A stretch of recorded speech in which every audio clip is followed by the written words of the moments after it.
সারা বিশ্বে দেখুন, সারা বিশ্বে মুসলিম কান্ট্রিগুলোর দিকে তাকিয়ে দেখুন, অলমোস্ট এভরি সিঙ্গেল মুসলিম কান্ট্রিতে আজকে মুসলমানরা নির্যাতনের শিকার।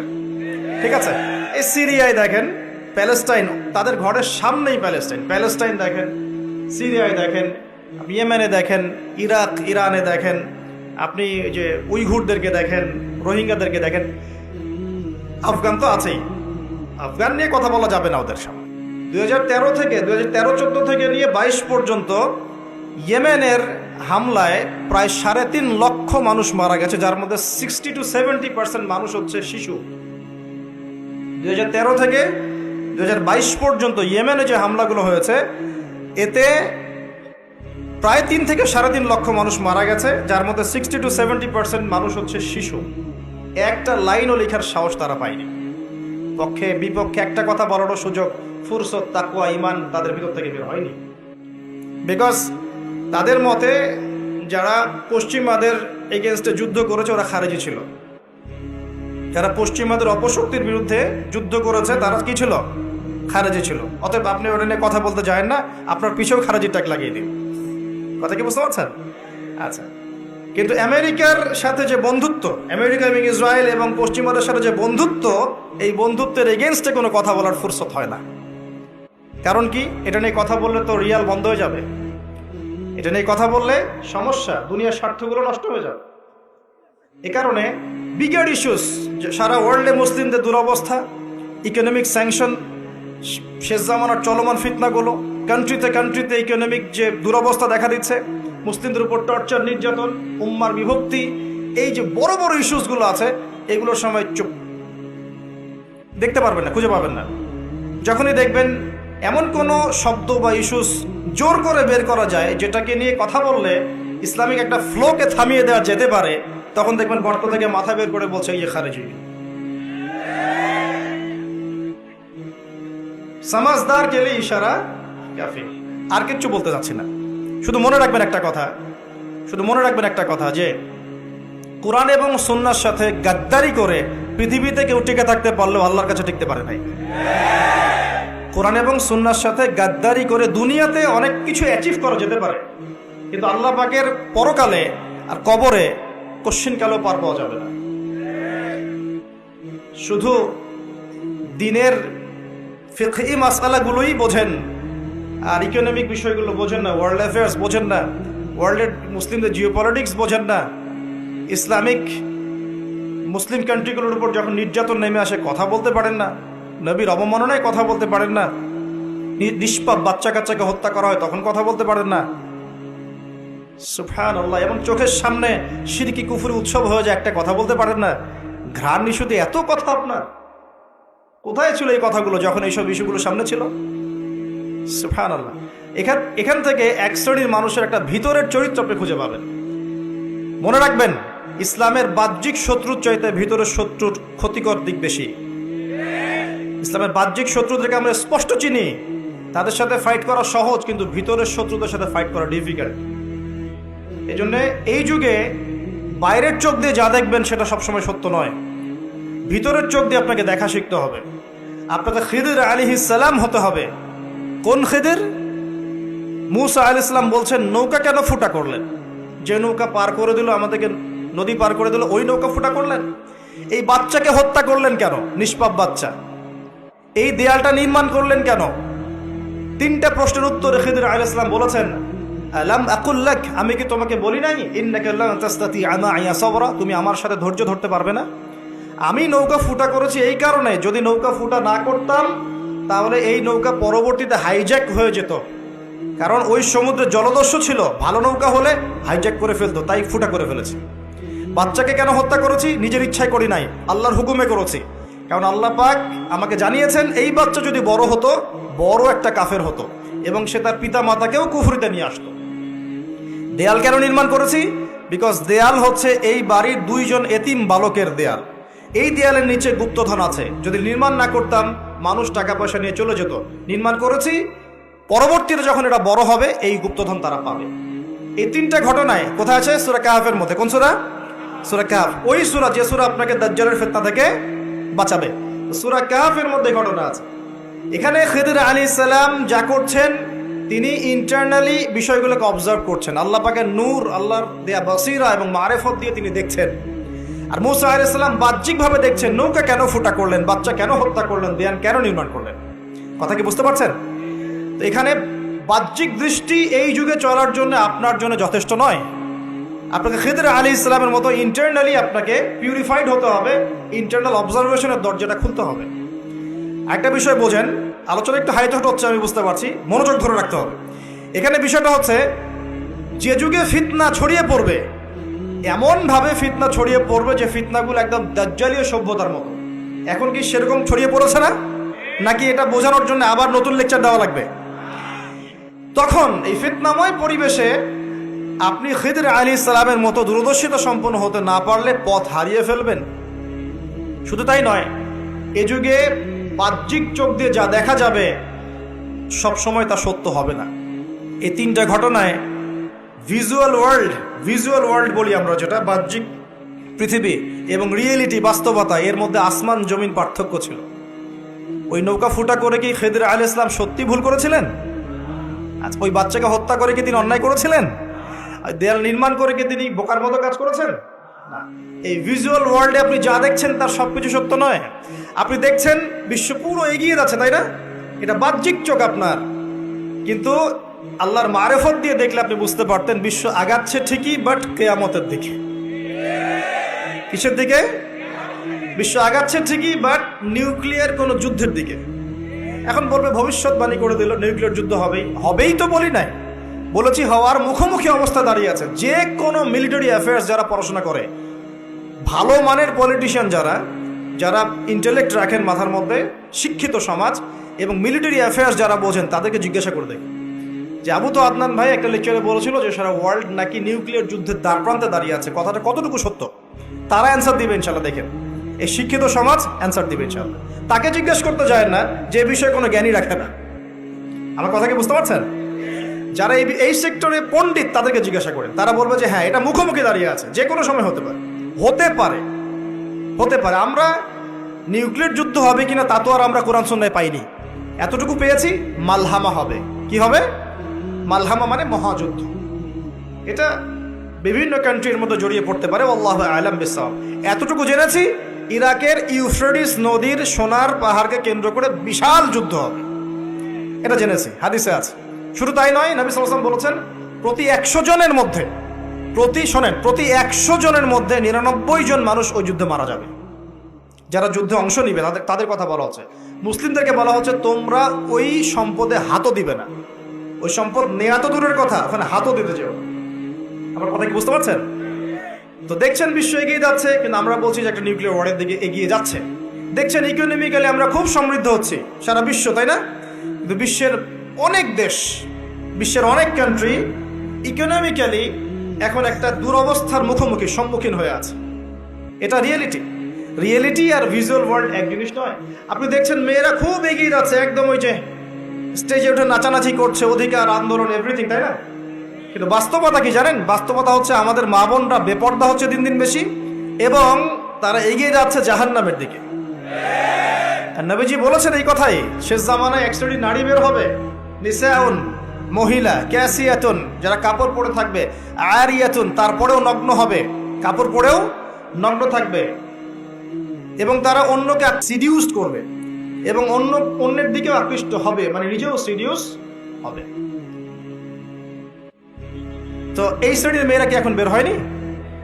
নবীজি বলেছেন এক শ্রেণীর মেয়ে বের হবে, পুরুষের পোশাক পরে থাকবে। কিসের পোশাক? পুরুষের পোশাক। এখানে শুধু বাহ্যিকভাবে পুরুষের পোশাক নয়, বাহ্যিকভাবে তো পুরুষের পোশাক পরেছেই অনেক আগেই। যান এই যে বনানী, শপিং মলস, গুলশান, ঢাকার বিগ সিটিজ, মেগা সিটিজের মেগা পয়েন্টগুলো তো যান, আপনি নিজের চোখেই দেখতে পাবেন। আপনার এখানেও আছে? আচ্ছা, যাই হোক, হ্যাঁ, থাকতেই পারে, কারণ এগুলো তো এখন ছড়িয়ে পড়েছে কিভাবে? এই যে মোবাইল ফোনের মাধ্যমে। এমন কোনো জায়গা নাই এখন, বিশ্বের এমন কোনো জায়গা নাই যেখানে এই ফিতনাগুলো আসলে ছড়িয়ে পড়ে নাই। সো তারা ছড়িয়ে পড়েছে। এখন নবী সাল্লাল্লাহু আলাইহি ওয়াসাল্লাম এটাই বলছেন যে মেয়েরা পোশাক পরিবর্তন হয়ে যাবে, ছেলেরা মেয়ের পোশাক পরবে, মেয়েরা ছেলের পোশাক পরবে। পরে নাই? আর কোন নিদর্শনের জন্য অপেক্ষা করছে? শুধু পোশাক পরিবর্তন মানে বাহ্যিক পোশাক নয়, এখানে আপনার সমাজের ফাংশনাল রোলটাও চেঞ্জ হয়ে যাবে। মেয়েরা ছেলেদের জায়গায় আসবে, ছেলেরা মেয়েদের জায়গায় আসবে। এসেছে কি আসে নাই?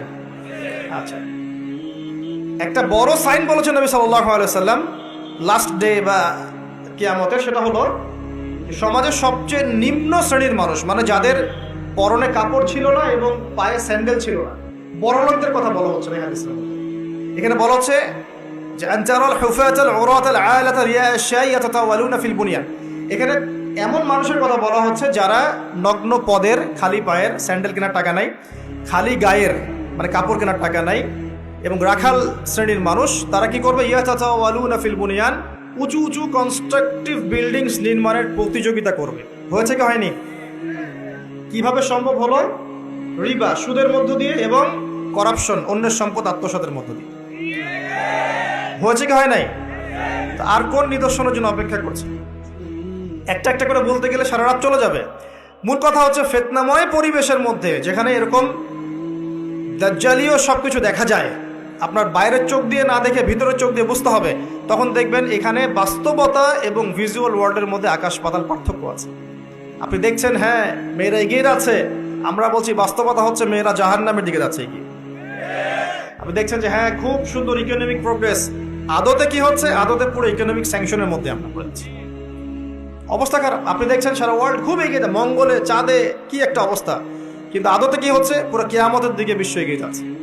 দেখছেন মুসলিম উম্মাহ খুবই নারে তাকবীর আল্লাহু আকবার একদম, তাই না আমাদের অবস্থা?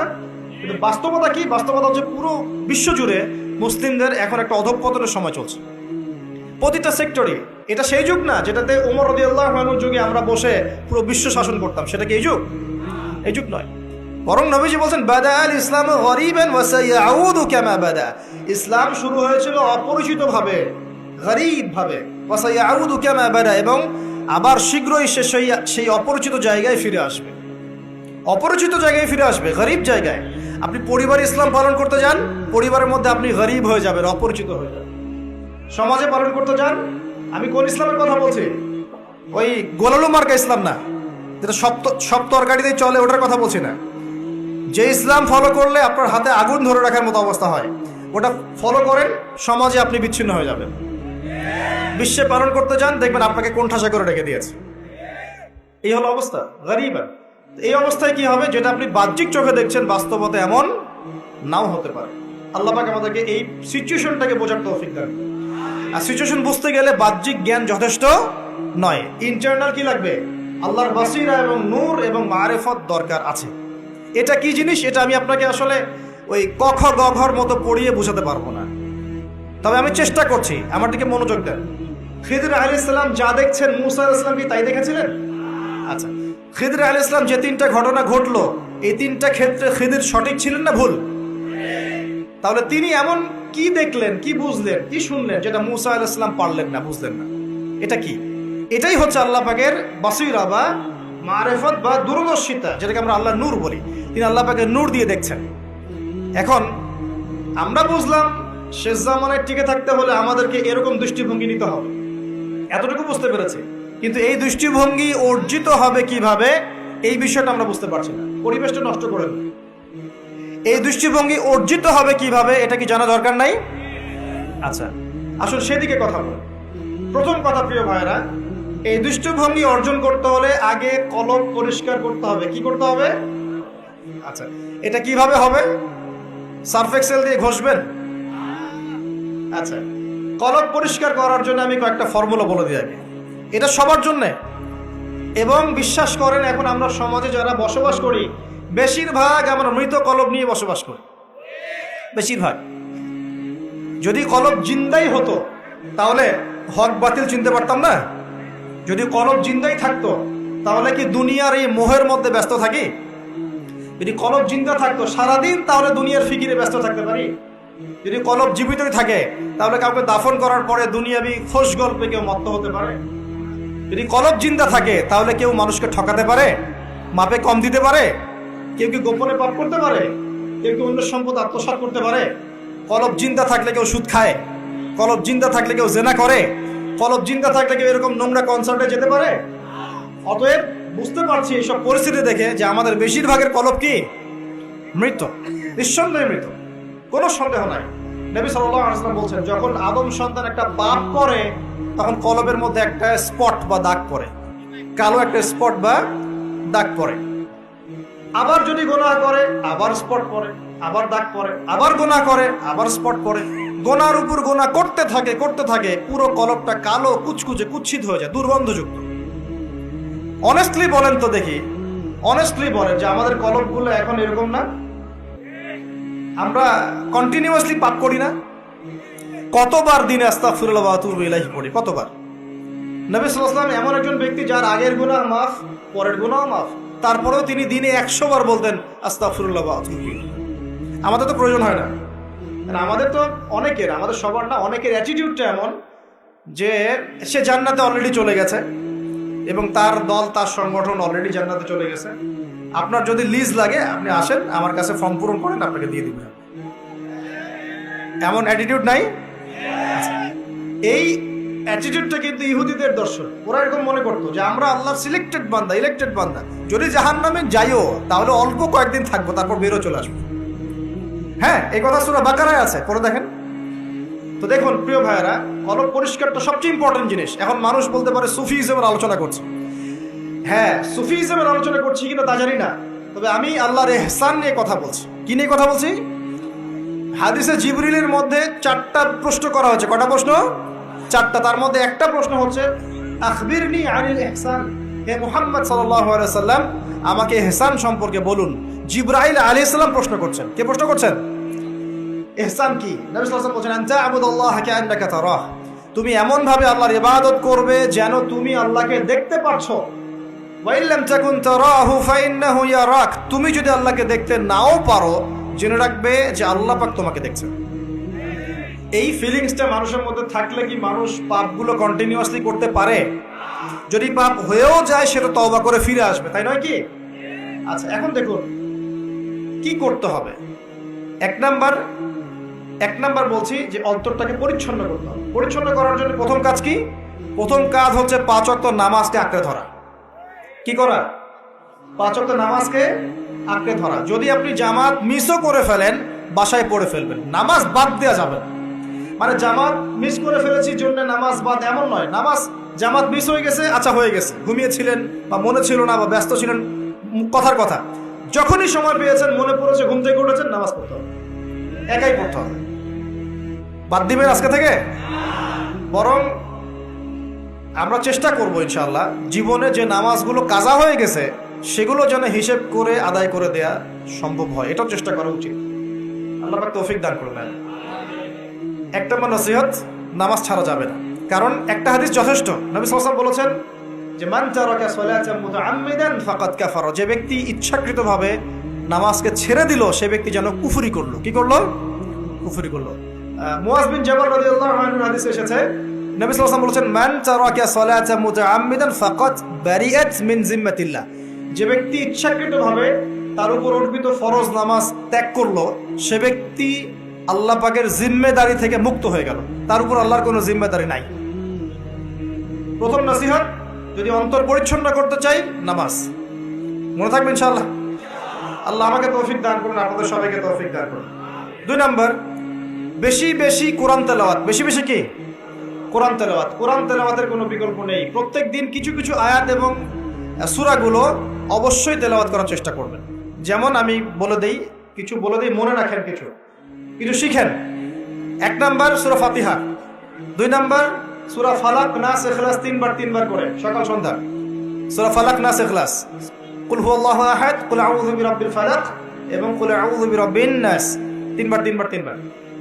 সূরাতুল কাফিরুন ঘুমানোর আগে 1 বার, সূরা হাশরের শেষ 3 আয়াত, সূরা বাকারার শেষের 3 আয়াত, ঠিক আছে?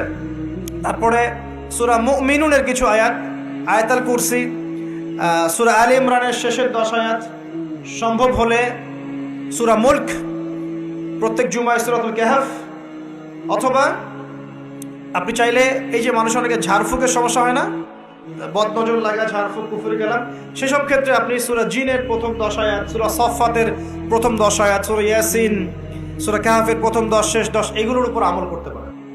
ইনশাআল্লাহ দেখবেন আপনার জীবনে বরকত আসবে আপনি চোখ লাগা বদনজর, এই যে হিংসুকের হিংসা, চোখ লাগা